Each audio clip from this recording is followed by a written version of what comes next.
우리가 생활을 할 때 가장 필요한 에너지는 역시 전기 아닐까요? 이 소중한 전기 에너지를 연구하는 곳 한국전기연구원인데요.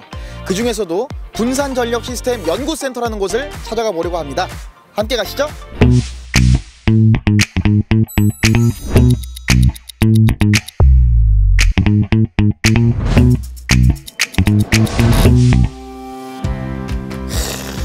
날씨 진짜 기가 막히네. 기가 막혀. 안녕하세요, 박사님. 예, 안녕하세요. 아유, 반갑습니다. 잘 지냈어요? 아, 예. 예? 아, 처음 뵀는데.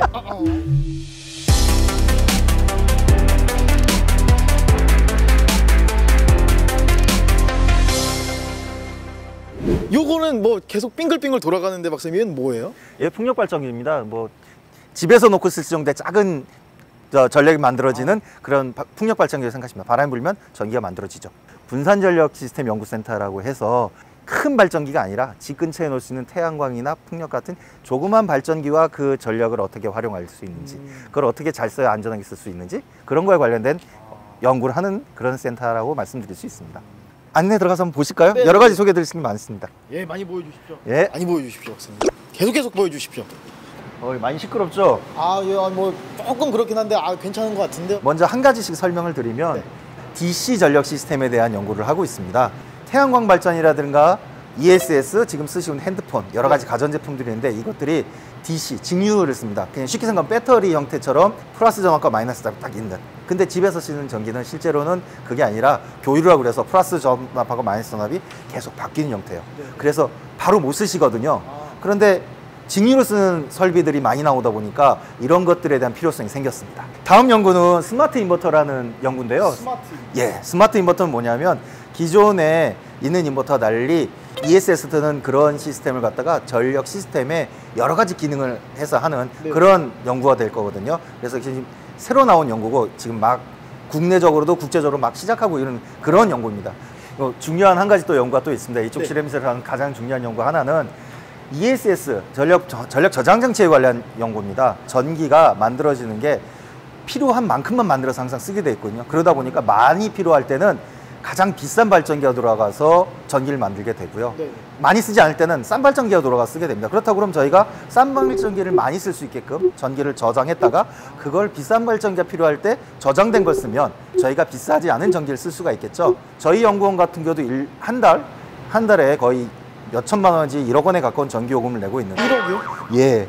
그런데 요 시스템을 쓰면 저희가 한 달에 몇천만 원 정도의 요금을 절감시킬 수 있고, 안에 보시면 알겠지만 엄청나게 큰 배터리가 있어요. 그게 한 600개 정도 되거든요. 그거를 묶어서 어떻게 활용해야 되는지가 굉장히 중요한 부분입니다. 이렇게 요게 근데 연구의 끝인가요, 연구실에? 아닙니다. 여기가 이제 이런 새로운 연구를 했다면 기존에 이거와 또 관련된 또 다른 연구를 하는 곳이 있습니다. 그쪽으로도 한번 가보실까요? 네, 가시죠. 예, 가시죠.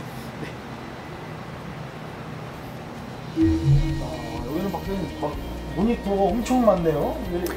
그렇죠. 앞에서 보시는 좀 다른 분위기가 다릅니다. 여기에 보통 앞에서 보신 기기들과 연결이 돼서 여기에 관제 시스템들이 다들 존재하고요. 여기서 그 시스템들의 모니터링하고 데이터를 수집을 하고 그걸 가지고 분석을 하고, 그래서 앞으로 어떻게 개선해 나가고 그런 것들에 대한 연구가 이루어지는 곳입니다. 여기 박사님 마이크로 그리드라고 딱 하는데 이거는 어떤 식입니까? 쉽게 생각하면 섬을 생각하시면 됩니다. 섬에는 철탑이 들어가서 연결되는 게 아니라 그 안에 발전기를 두고 전봇대의 전선을 가지고 각각 집에서 필요한 전기를 갖다 쓰게 되거든요. 저희처럼 이런 연구소라든지 공장이라든지 발전기하고 풍력 발전기, 그리고 앞에서 보신 배터리, 그런 걸 갖고 있으면 자기 마음대로 한전에서 전력이 오지 않더라도 자기 안에 전력을 만들어서 생산해 것을 쓸 수가 있습니다. 그러려면 그 전체 시스템들이 안정적으로 유지될 수 있도록 여러 가지 운영 시스템이 필요하게 되는데 그런 기기하고 거기에 들어간 제어 기능, 운영 시스템을 통틀어서 마이크로 그리드 시스템이라고 합니다.